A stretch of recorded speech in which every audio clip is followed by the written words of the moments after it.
Boa noite. Hoje nós soubemos pelo serviço penitenciário russo que Alexei Navalny, um líder dissidente, a única oposição com algum tipo de relevância, hoje ele foi encontrado morto na prisão. Ao sair para passear, pelo jeito ele caiu e faleceu. Ele estava no início de uma pena de, se eu não me engano, 14 anos, um apoio que não supera os 2%, num país que está em guerra, a Rússia, e que praticamente a população toda apoia o presidente russo. O presidente russo, que é o Vladimir Putin, está com 80% de popularidade e deve permanecer tal. A Rússia, como toda a mídia já informa, a Rússia superou o pior das sanções e voltou a iniciar o crescimento, enquanto a gente lê que a Grã-Bretanha acabou de entrar num período de recessão. A Rússia, se ela entrou em 2022, saiu em 2023, já teve crescimento em 2023 e aparentemente vai continuar crescendo em 2024. Eu vou rapidamente colocar algumas rápidas notícias para que vocês vejam. O Wall Street Journal, que eu assino, falando aqui que o Alexei Navalny era o crítico mais feroz do Putin.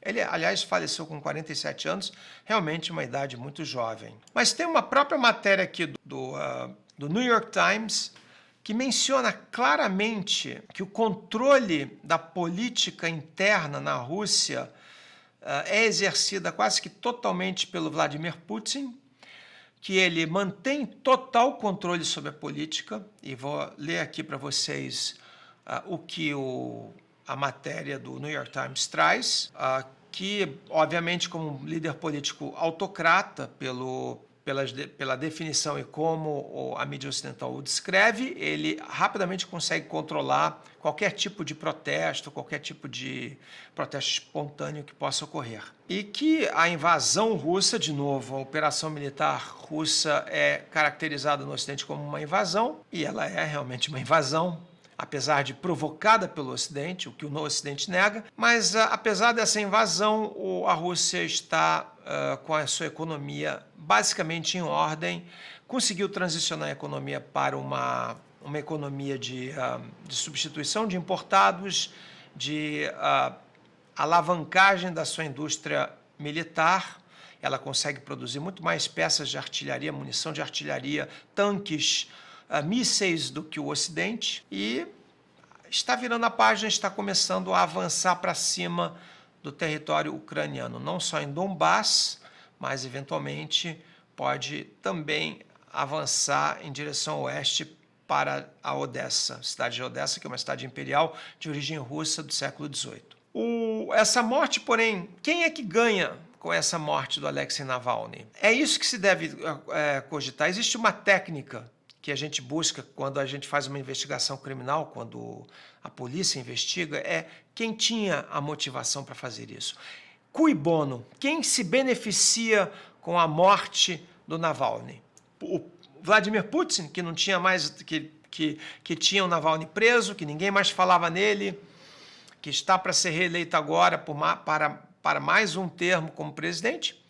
Ou o Ocidente, que vai conseguir alavancar, usar essa notícia, possivelmente vai conseguir destravar ajuda financeira no Congresso americano, totalizando 60 bi, como os senadores hoje já vieram mencionar claramente. 2 senadores e 2 democratas,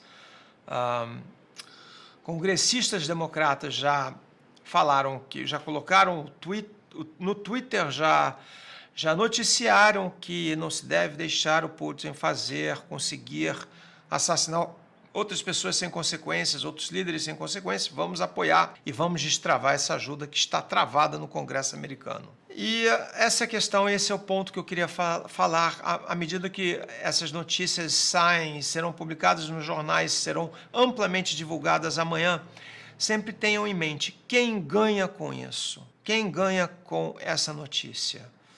muito possivelmente teremos uma resposta semana que vem, porque parece que o Congresso americano, ou o House of Representatives, que é realmente não é o Senado, mas o Congresso, a Câmara dos Deputados, parece que ela está em recesso até o final do mês. Deve retornar no final do mês. Se aprovarem a ajuda financeira, vocês terão aí a verdadeira informação e a constatação de quem se beneficiou com a morte do Alexei Navalny, que hoje foi encontrado morto. Boa noite.